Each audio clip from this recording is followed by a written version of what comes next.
This is about why the guy who barely tries seems to do better than the guy who does everything right. But that's exactly the myth that's been sold to you for years, because the actual explanation has nothing to do with cruelty being attractive. Something else entirely is getting mistaken for it. Psychologists Delroy Paulhus and Kevin Williams named this cluster of traits the Dark Triad back in 2002, covering narcissism, Machiavellianism, and psychopathy. A study by Carter and colleagues in 2014 showed 128 women rating men higher on the Dark Triad as more attractive than men lower on it, even with physical appearance held completely constant. Therefore, this looks, on the surface, like clear proof that women are wired to want difficult, callous men. But a more recent 2025 study using controlled facial images found much messier, more mixed results once the traits were tested more carefully. The effect is real in some conditions and weak or absent in others, which means the simple version of this story was never actually true. Here's the part that actually explains the confusion. Researchers found that Dark Triad traits reliably travel alongside something else: low neuroticism, high self-esteem, and genuine boldness under social pressure. Therefore, when women rate a Dark Triad profile as attractive, they're very likely responding to the boldness and emotional stability bundled inside it, not to the manipulation or callousness riding along with it. The traits arrive as a package deal, and most people, researchers included, have a hard time telling which part of the package is actually doing the work. This is the first framework worth naming, and it's called the trait bundle. Certain traits statistically cluster together in personality research, and Dark Triad traits happen to cluster with genuine confidence markers almost every time they're studied. So when a jerk gets the girl, it was never his willingness to manipulate that one. It was the steadiness and self-possession sitting right next to it in the same bundle. And that steadiness would have worked exactly as well without the cruelty attached to it at all. Consider what the opposite bundle usually looks like too, because it explains why nice so often reads as unattractive, even when kindness itself was never the problem. Agreeableness on its own doesn't hurt anyone's attractiveness, but agreeableness paired with high anxiety and low self-esteem, which is a genuinely common pairing, is what actually reads poorly. A nice guy who's also anxious about being liked, quick to apologize for having an opinion, and visibly uncomfortable with any tension in the room isn't being punished for his kindness. He's being read, accurately, as low in the exact emotional stability that the Dark Triad profile happens to carry as a side effect. Two completely different bundles are getting compared, and kindness just happens to be the trait everyone notices first in both of them. Picture the actual mechanism at a party.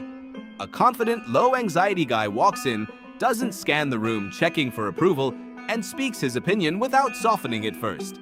If that same guy also happens to be dismissive or manipulative, researchers will label him high in Dark Triad traits. But strip the manipulation out and leave only the steadiness.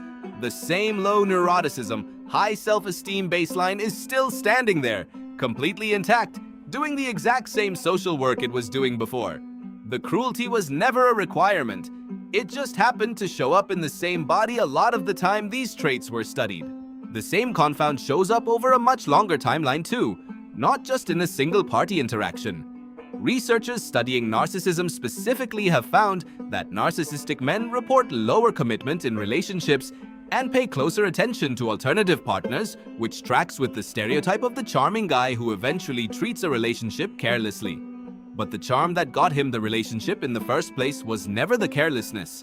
It was the same boldness and social ease that any genuinely secure, low-anxiety man could bring to a relationship without the wandering attention or the lack of commitment attached to it.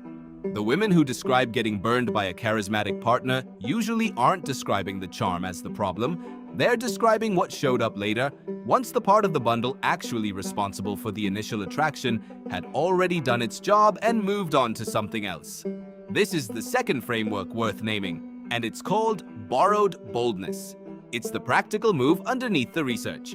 Taking the genuinely attractive part of the bundle, low neuroticism and real self-possession, without taking the antisocial part that happened to travel alongside it in most study samples.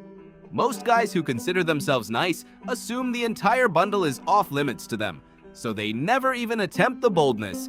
because they've wrongly filed it under things only jerks get to have.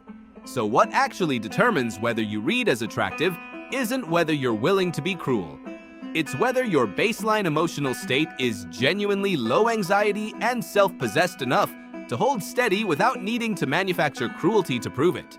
A nice guy with high anxiety and low self-esteem loses to the confident jerk, not because niceness lost, but because anxiety and low self-esteem were never attractive in the first place, regardless of who's carrying them.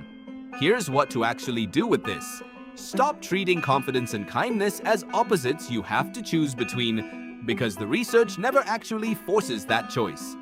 Work on the specific things that build genuine low neuroticism and self-possession. Staying regulated under social pressure, holding an opinion without immediately softening it to avoid conflict, and getting comfortable with brief disapproval instead of chasing agreement from everyone in the room. Practice sitting with a disagreement for a few seconds before smoothing it over, and notice that the discomfort passes without anything actually going wrong.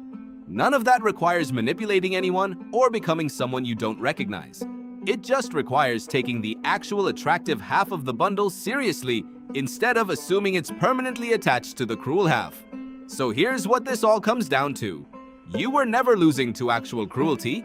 You were losing to a specific kind of emotional steadiness that happened to get bundled with cruelty in the exact studies that made this trope famous. Once you see the trait bundle for what it is, the fix isn't becoming harder to like.